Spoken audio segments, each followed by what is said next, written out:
भारत माता की। भारत माता की। भारत माता की।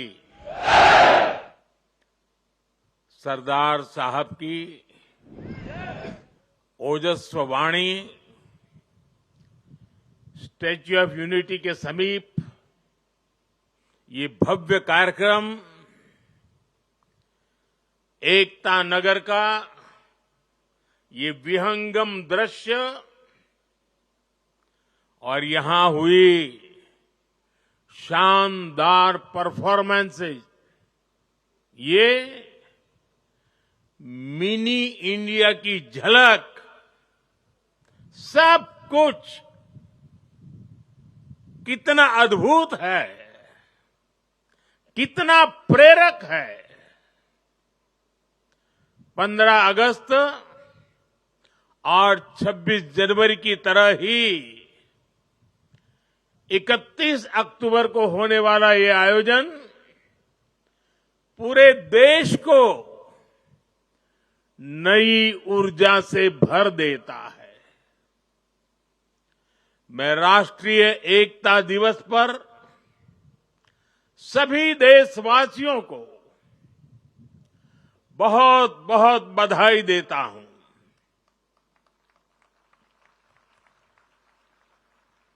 साथियों, इस बार का राष्ट्रीय एकता दिवस अद्भुत संयोग लेकर आया है। एक तरफ आज हम एकता का उत्सव मना रहे हैं, वहीं दूसरी तरफ दीपावली का भी पावन पर्व है। दीपावली दीपों के माध्यम से पूरे देश को जोड़ती है, पूरे देश को प्रकाशमय कर देती है। और अब तो दीपावली का पर्व भारत को दुनिया से भी जोड़ रहा है।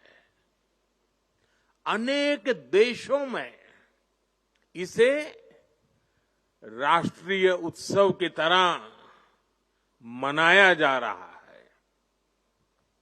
मैं देश और दुनिया में बसे सभी भारतीयों को, भारत के शुभचिंतकों को दीपावली की अनेक अनेक शुभकामनाएं देता हूं।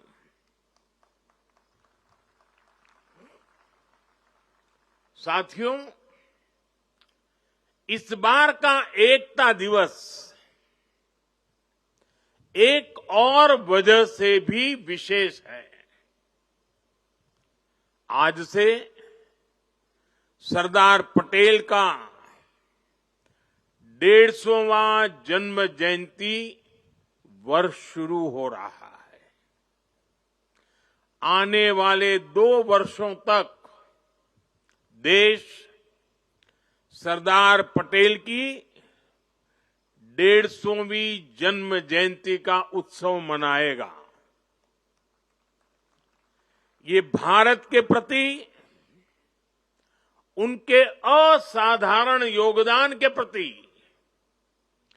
देशवासियों की कार्यांजलि है। 2 वर्ष का ये उत्सव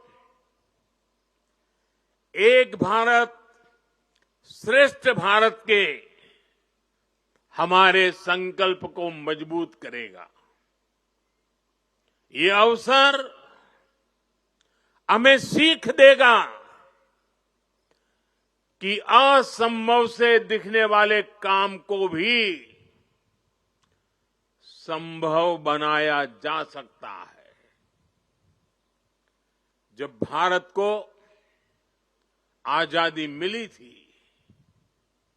तो दुनिया में कुछ लोग थे जो भारत के बिखरने का आकलन कर रहे थे और अभी हमने सरदार साहब की वाणी में उसका विस्तार से बयान सुना। उन लोगों को जरा भी उम्मीद नहीं थी कि सैकड़ों रियासतों को एकजुट करके फिर से एक भारत का निर्माण हो पाएगा। लेकिन सरदार साहब ने ये करके दिखाया।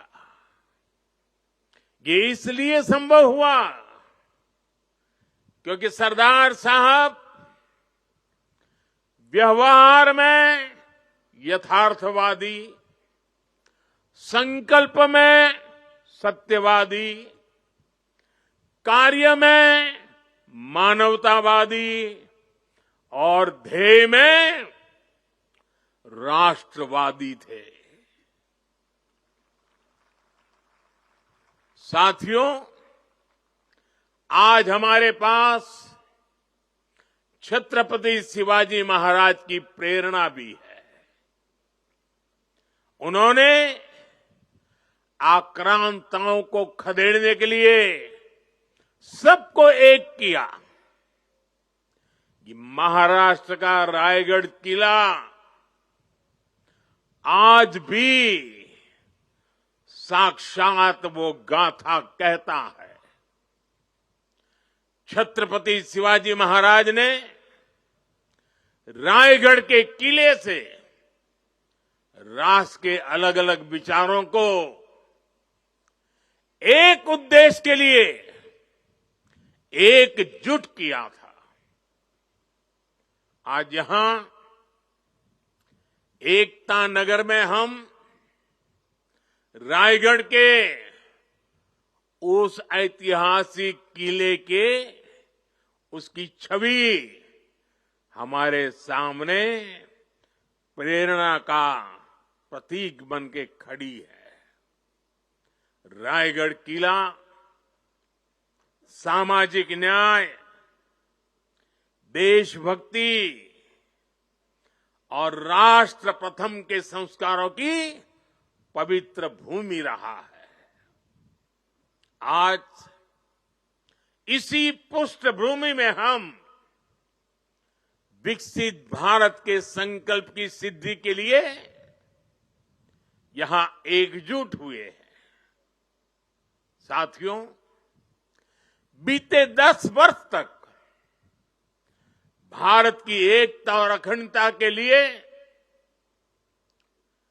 ये कालखंड अभूतपूर्व उपलब्धियों से भरा रहा है। आज सरकार के हर काम, हर मिशन में राष्ट्रीय एकता की प्रतिबद्धता दिखती है। इसका एक बड़ा उदाहरण है हमारा ये एकता नगर। यहां स्टैच्यू ऑफ यूनिटी है और इसके सिर्फ नाम में यूनिटी है ऐसा नहीं है, इसके निर्माण में भी यूनिटी है। इसको बनाने के लिए पूरे देश के कोने कोने से, देश के किसानों के पास से खेत में उपयोग किए औजार का लोहा पूरे देश से यहां लाया गया, क्योंकि सरदार साहब लोह पुरुष थे, किसान पुत्र थे। इसलिए लोहा, और वो भी खेत में उपयोग किए औजार वाला लोहा, यहां लाया गया। यहां देश के हर कोने से वहां की मिट्टी लाई गई है। इसका निर्माण स्वयं में एकता की अनुभूति कराता है। यहां पर एकता नर्सरी बनी है, यहां विश्व वन है जहां दुनिया के हर महाद्वीप के पेड़ पौधे हैं। यहां चिल्ड्रन न्यूट्रिशन पार्क है, जहां पूरे देश की हेल्दी फूड हैबिट्स के दर्शन एक ही जगह पर होते हैं। यहां आरोग्य वन है, जहां देश की अलग हिस्सों की आयुर्वेद परंपरा का, पौधों का समावेश है। इतना ही नहीं, यात्रियों के लिए यहां एकता मॉल भी है, जहां देश भर के हैंडीक्राफ्ट्स एक ही छत के नीचे मिलते हैं। और साथियों, ये एकता मॉल सिर्फ यहीं पर है ऐसा नहीं, हम देश के हर राज्य की राजधानी में एकता मॉल के निर्माण को प्रोत्साहन दे रहे हैं। एकता का यही संदेश हर वर्ष होने वाली एकता दौड़ से भी मजबूत होता है। साथियों, एक सच्चे भारतीय होने के नाते हम सभी का कर्तव्य है कि हम देश की एकता के हर प्रयास को सेलिब्रेट करें, उत्सव उमंग से भर दे। ऊर्जा, आत्मविश्वास, हर पल नए संकल्प, नई उम्मीद, नए उमंग, यही तो सेलिब्रेशन है। जब हम भारत की भाषाओं पर बल देते हैं, उससे भी एकता की एक मजबूत कड़ी हमें जोड़ती है।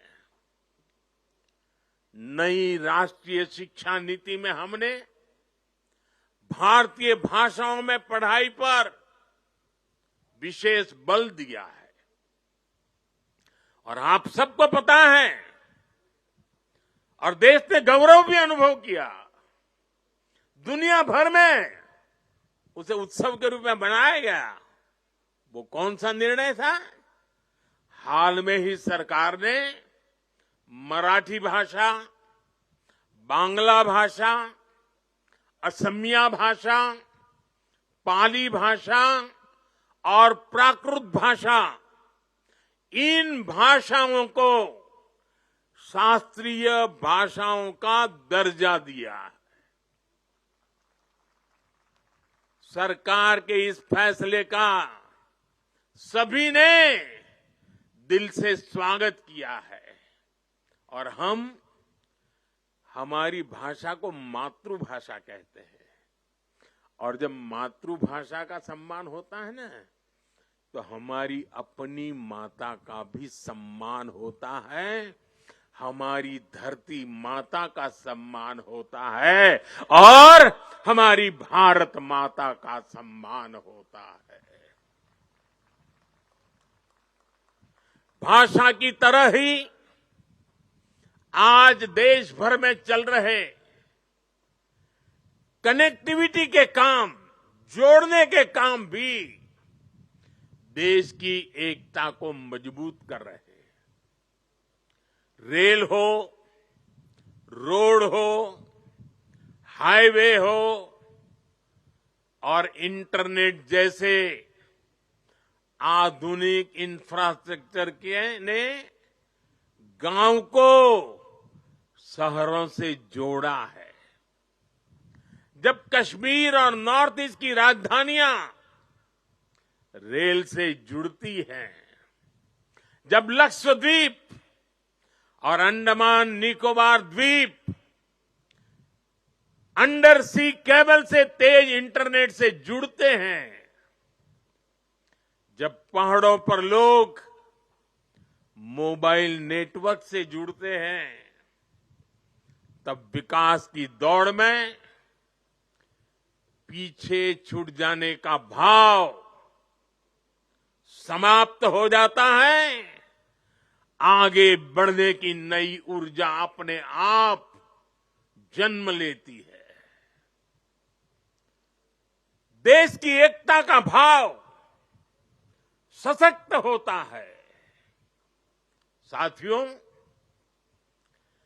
पहले की सरकारों की नीतियों में और नीयत में भेदभाव का भाव भी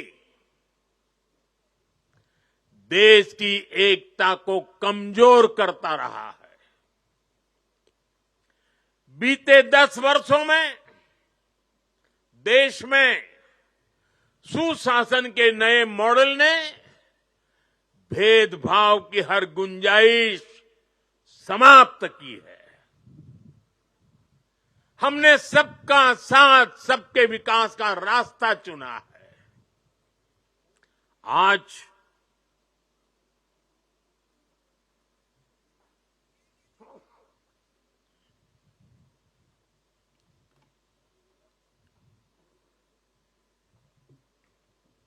आज हर घर जल इस योजना से बिना भेदभाव जल पहुंचाने का प्रयास हो रहा है। आज पीएम किसान सम्मान निधि सबको मिलती है तो सबको बिना भेदभाव मिलती है। आज पीएम आवास के घर मिलते हैं तो सबको बिना भेदभाव मिलते हैं। आज आयुष्मान योजना का लाभ मिलता है तो बिना भेदभाव हर पात्र व्यक्ति को इसका फायदा होता है।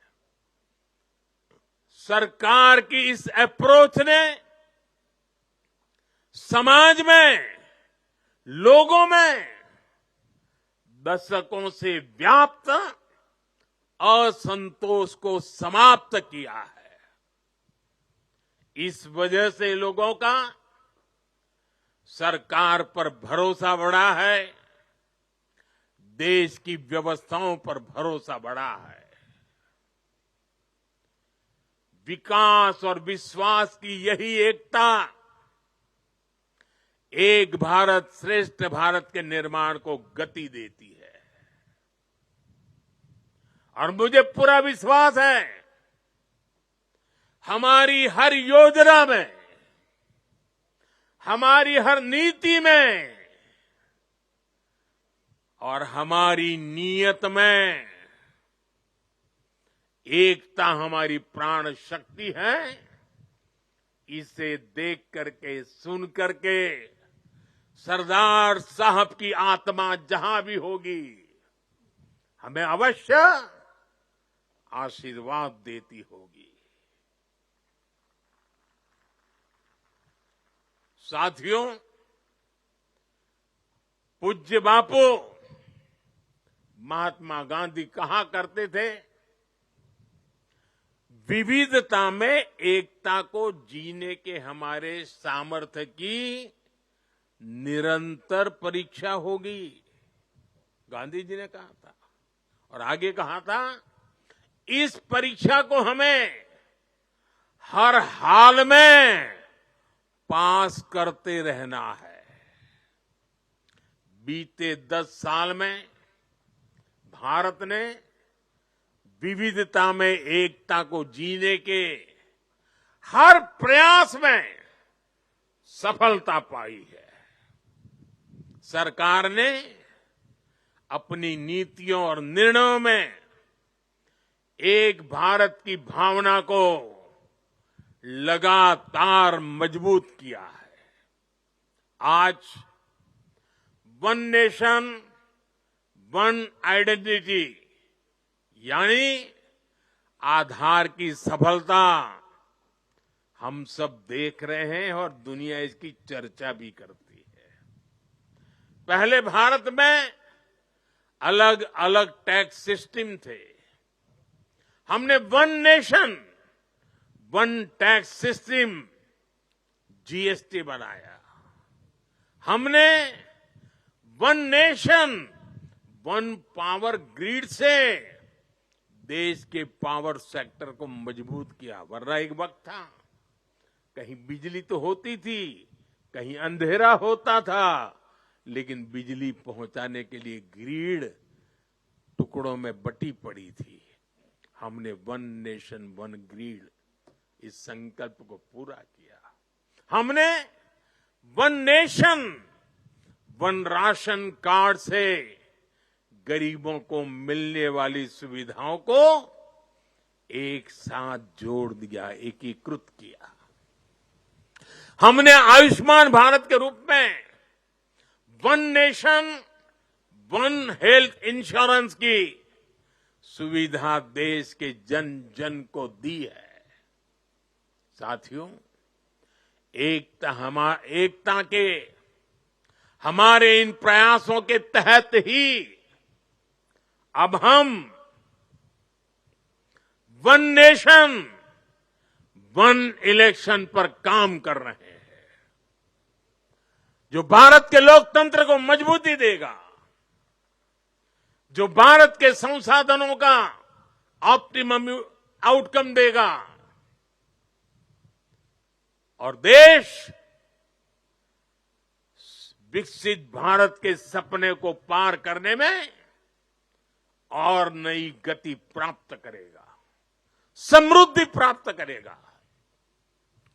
भारत आज one nation one civil code यानी सेक्युलर सिविल कोड की तरफ भी बढ़ रहा है। और मैंने लाल किले से इस बात का जिक्र किया था।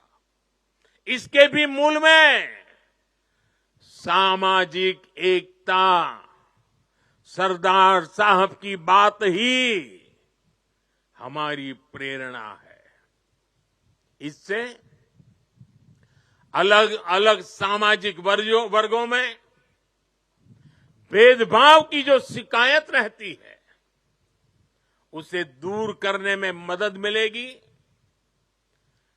देश की एकता और मजबूत होगी, देश और आगे बढ़ेगा, देश एकता से संकल्पों को सिद्ध करेगा।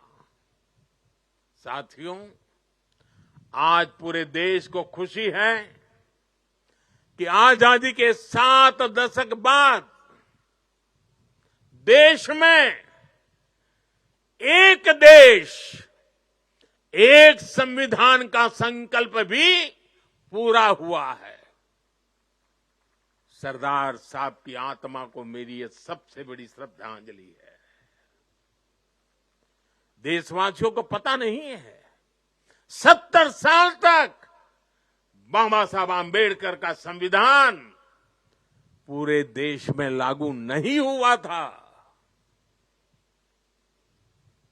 संविधान की माला जपने वालों ने संविधान का ऐसा घोर अपमान किया था। कारण क्या था? जम्मू कश्मीर में आर्टिकल 370 की दीवार, आर्टिकल 370 जो देश में दीवार बन के खड़ी थी, संविधान को यहां रोक देती थी, वहां के लोगों के अधिकारों से उनको वंचित रखती थी। वो धारा 370 को हमेशा हमेशा के लिए जमीन में गाड़ दिया गया है। पहली बार वहां इस विधानसभा चुनाव में बिना भेदभाव को वोट डाले गए। पहली बार जम्मू कश्मीर में मुख्यमंत्री ने आजादी के 75 साल के बाद पहली बार भारत के संविधान की शपथ ली है। ये दृश्य अपने आप में भारत के संविधान निर्माताओं को अत्यंत संतोष देता होगा, उनकी आत्मा को शांति मिलती होगी और ये भी संविधान निर्माताओं के प्रति हमारी नम्र श्रद्धांजलि है। मैं इसे भारत की एकता के लिए एक बहुत बड़ा और बहुत ही मजबूत पड़ाव मानता हूं।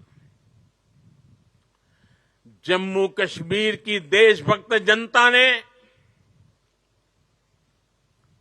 अलगाव और आतंक के बरसों पुराने एजेंडे को खारिज कर दिया है। उन्होंने भारत के संविधान को, भारत के लोकतंत्र को विजयी बनाया है। अपने अपने वोट से 70 साल से चल रहे अपप्रचार को ध्वस्त कर दिया है।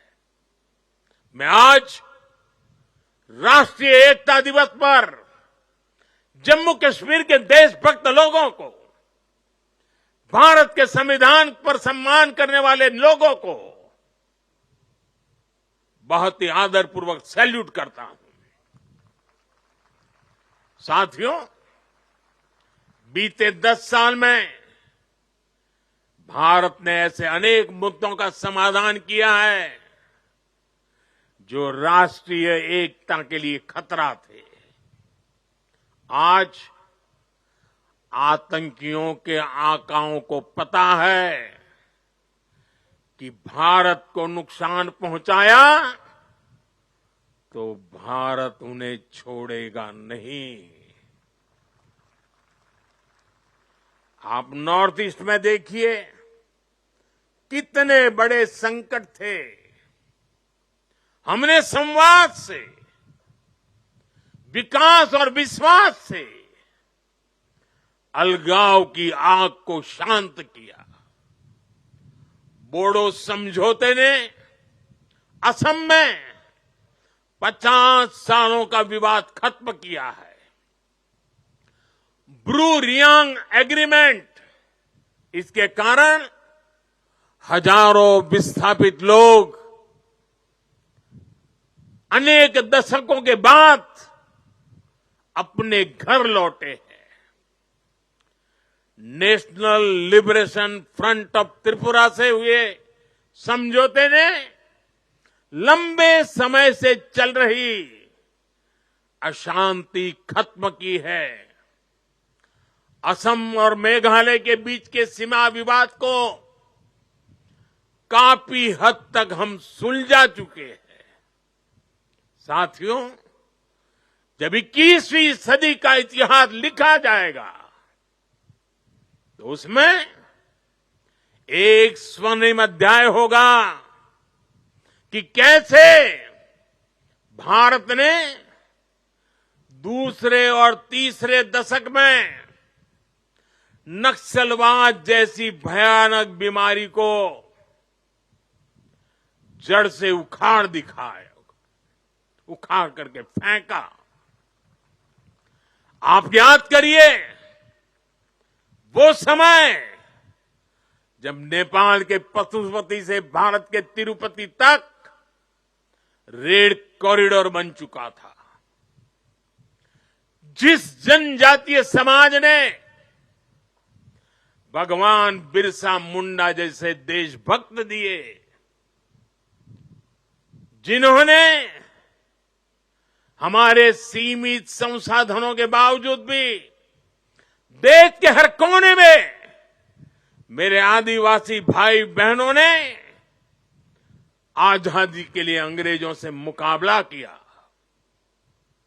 ऐसे जनजातीय समाज में सोची समझी साजिश के तहत नक्सलवाद के बीज बो गए, नक्सलवाद की आग भड़काई गई।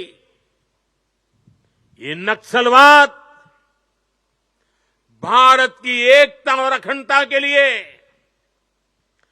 बहुत बड़ी चुनौती बन गया था। मुझे संतोष है कि बीते 10 साल के अथक प्रयासों से आज नक्सलवाद भी भारत में अपनी अंतिम सांसें गिन रहा है। आज मेरा आदिवासी समाज उसे भी दशकों से जो प्रतीक्षा थी, वो विकास उसके घर तक पहुंच रहा है और इससे बेहतर भविष्य का विश्वास भी पैदा हुआ है। साथियों, आज हमारे सामने एक ऐसा भारत है जिसके पास दृष्टि भी है, दिशा भी है। इतना ही नहीं, इसके साथ जो जरूरी है, दृष्टि हो, दिशा हो, लेकिन उसे जरूरत होती है दृढ़ता की। आज देश के पास दृष्टि है, दिशा है और दृढ़ता भी है। ऐसा भारत जो सशक्त भी है, ऐसा भारत जो समावेशी भी है, ऐसा भारत जो संवेदनशील भी है, ऐसा भारत जो सतर्क भी है, जो विनम्र भी है और विकसित होने की राह पर भी है। ऐसा भारत जो शक्ति और शांति दोनों का महत्व जानता है। दुनिया भर में मची भारी उथल पुथल के बीच सबसे तेज गति से विकास करना ये सामान्य बात नहीं है।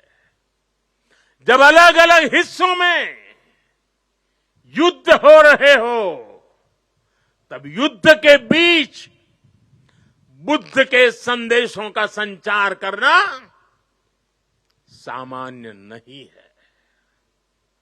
जब दुनिया के अलग अलग देशों में रिश्तों का संकट है, तब भारत का विश्व बंधु बनकर उभरना सामान्य नहीं है।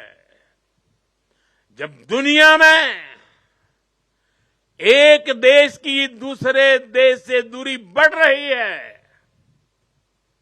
तब दुनिया के देश भारत से निकटता बढ़ा रहे हैं। ये सामान्य नहीं है, ये नया इतिहास रचा जा रहा है। आखिर भारत ने ऐसा क्या किया है?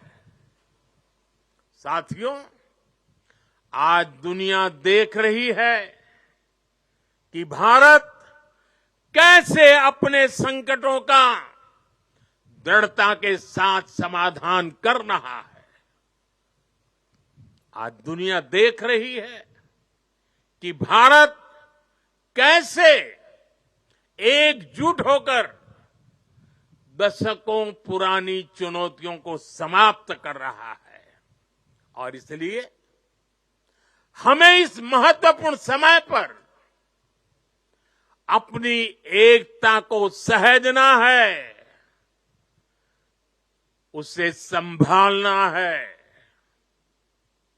हमने एकता की जो शपथ ली है, उसे बार बार याद करना है, उस शपथ को जीना है। जरूरत पड़े तो उस शपथ के लिए जूझना है।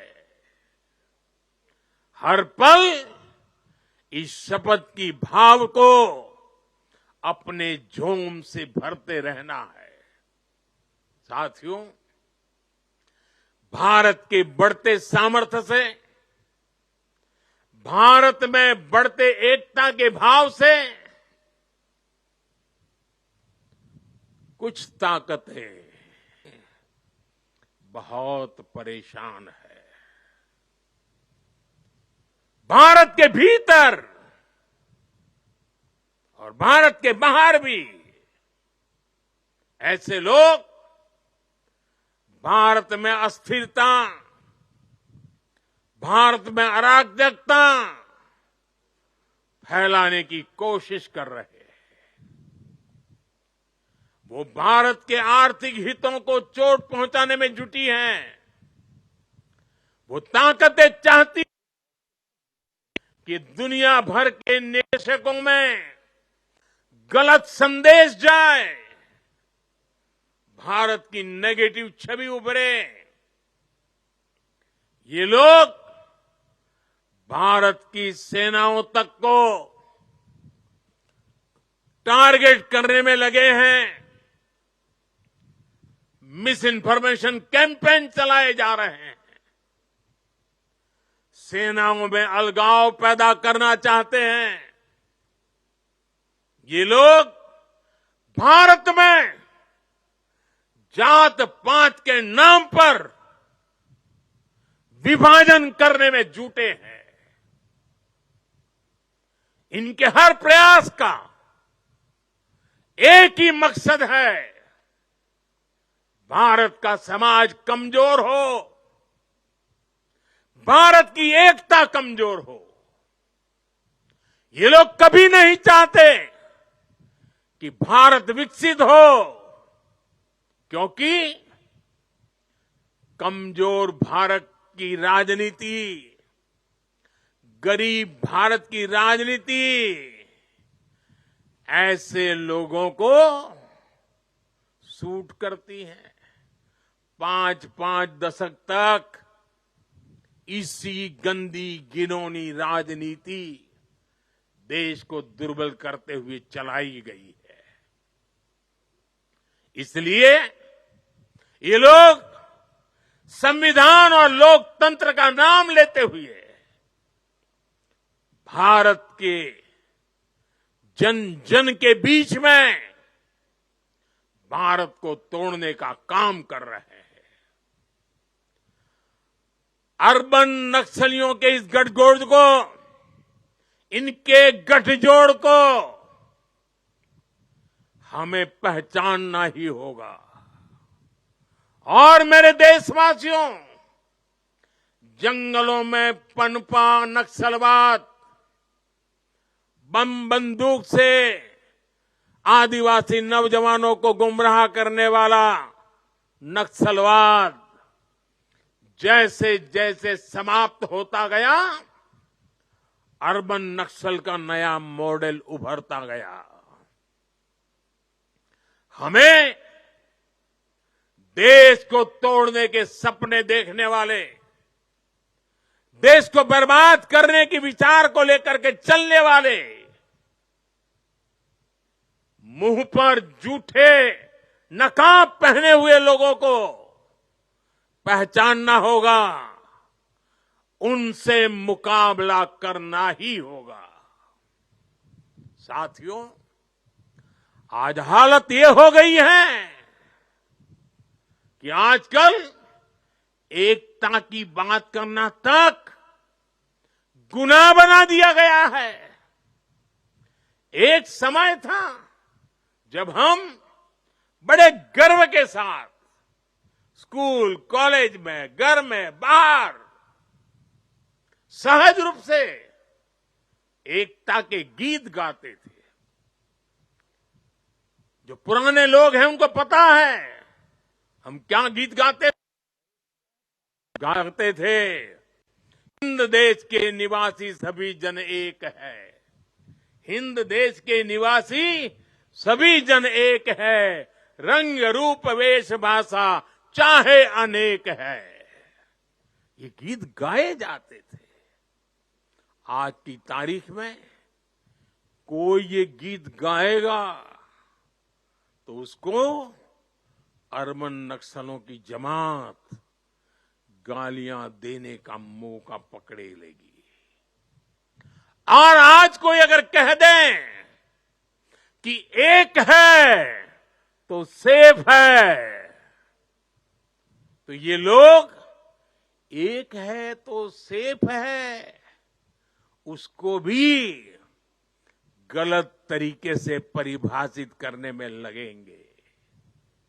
जो लोग देश को तोड़ना चाहते हैं, जो लोग समाज को बांटना चाहते हैं, उन्हें देश की एकता अखर रही है। और इसलिए मेरे देशवासियों, हमें ऐसे लोगों से, ऐसी विचारों से, ऐसी प्रवृत्ति से, ऐसी वृत्ति से पहले से भी ज्यादा सावधान होने की जरूरत है। हमें सावधान रहना है।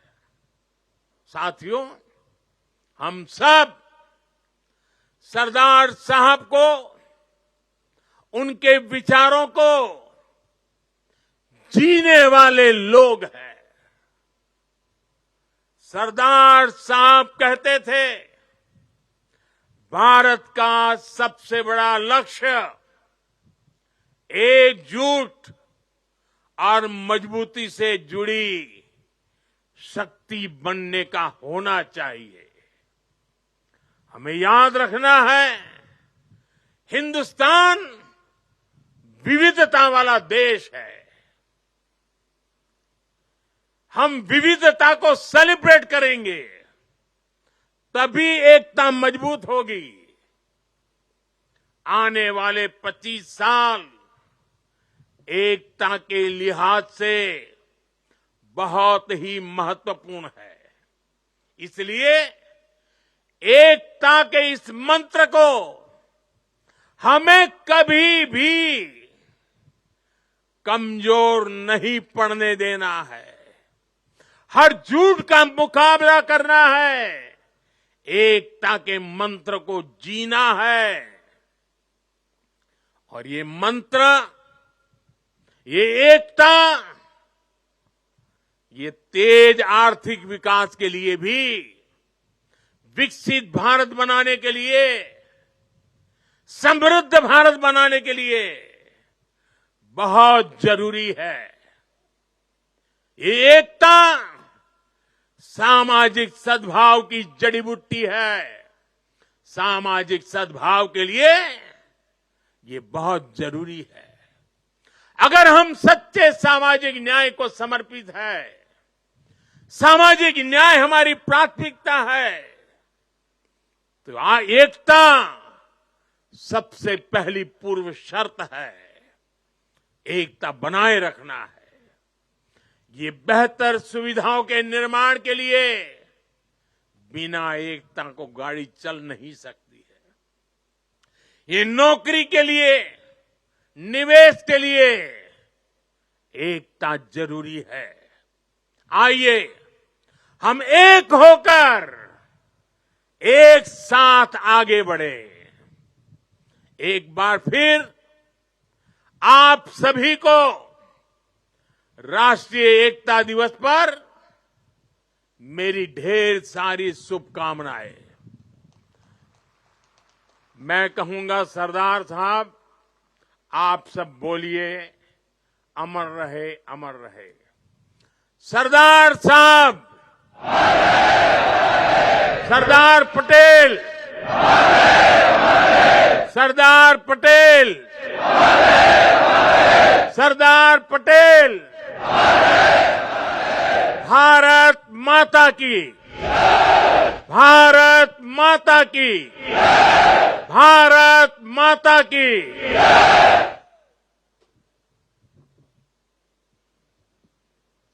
बहुत बहुत धन्यवाद माननीय प्रधानमंत्री जी आपका। राष्ट्रीय एकता दिवस पर सभी देशवासियों को आपका एकता का संदेश इस दिवाली के पावन अवसर पर ऊर्जा प्रदान करता है। धन्यवाद।